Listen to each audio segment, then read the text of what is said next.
সুপ্রভাত বন্ধুরা, কেমন আছো তোমরা? নিশ্চয়ই ভালো আছো, আর আমরাও ভালো আছি। আর সকাল সকাল ঘর টর মুছতে চলে এসেছি দেখো, কারণ আজকে হলো দশহরা আর ঠাকুর মশাই আসবে 7টার মধ্যে, তাই সমস্ত জোগাড় যন্ত্র করে রাখতে হবে। আর সেই কারণে সমস্ত সকালবেলার কাজগুলো মোটামুটি সেরে নিলাম, নিয়ে এবার চলে যাব স্নান টান সেরে ঠাকুরের কাছে, মানে ঠাকুরের সমস্ত ফল কাটা সমস্ত জোগাড়গুলো করে ফেলবো।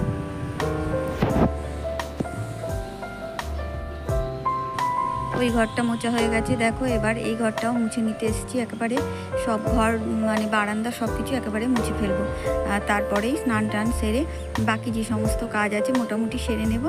আর যেগুলো পরে করলে হবে সেগুলো পরে করব, তার আগে ঠাকুরের কাজগুলো সব কিছু জোগাড় যন্ত্রটা আগে সেরে নেব, কারণ 7টার মধ্যেই ঠাকুরমশাই এসে যাবে। আর ঠাকুরের বাসনগুলো দেখো এবার আমি মেজে ধুয়ে নিলাম। আর আজকে হলো দশহরায় 10 ফল দিয়ে মানে মা মনসার কাছে পুজো দিতে হয়। এই পুজোটা তোমরা কারা কারা পালন করো অবশ্যই আমাকে কমেন্টের মাধ্যমে জানাবে, আর আমার পুজো জোগাড়গুলো কেমন লাগলো সেটাও কমেন্টের মাধ্যমে জানাবে।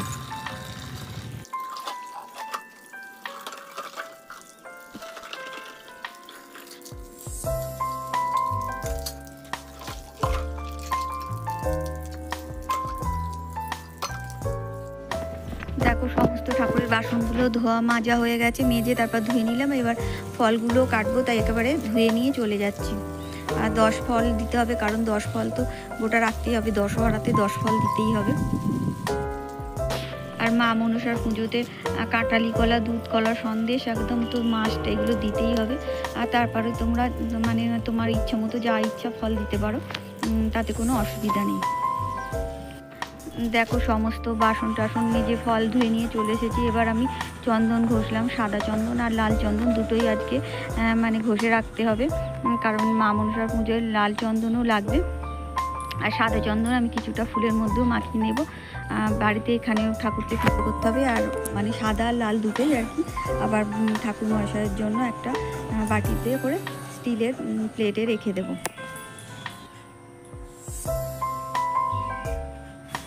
দেখো চন্দন বাটা হয়ে গেছে, 2 রকম চন্দনই বেটে নিয়েছি। এবার ফুলগুলোকে আমি চুবড়ির মধ্যে দিয়ে চন্দন লাগিয়ে দেব।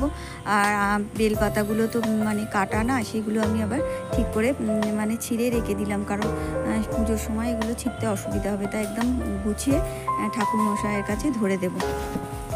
আর জবা ফুলের মালা আছে 2টো, সেটাও আর আমেশ্বর সব কিছুই একদম রেডি করে দিয়ে দেবো।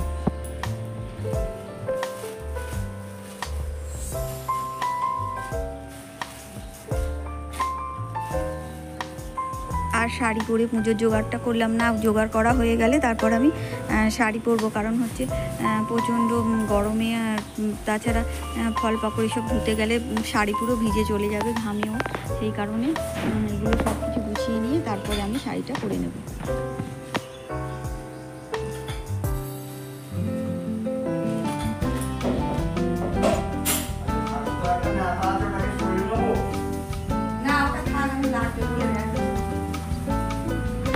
আর এই মালাটা দেখো রজনীগন্ধার মালা, এটা যেহেতু তুলসী মঞ্চ আছে পাশে, তাই নারায়ণের মানে তুলসী ঠাকুরের গলায় দিয়ে আর কি মানে তুলসী গাছের মধ্যে পরিয়ে দেবে।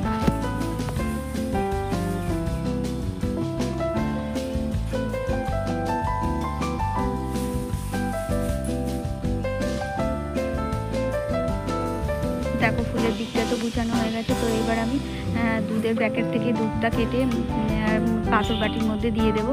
দুধ কলা সন্দেশটা মানে ধরে দিতে হয়, সেই কারণে এটা আগে রেডি করে নেব। আর এর মধ্যে ঘি মধু অবশ্যই দিয়ে দেবো।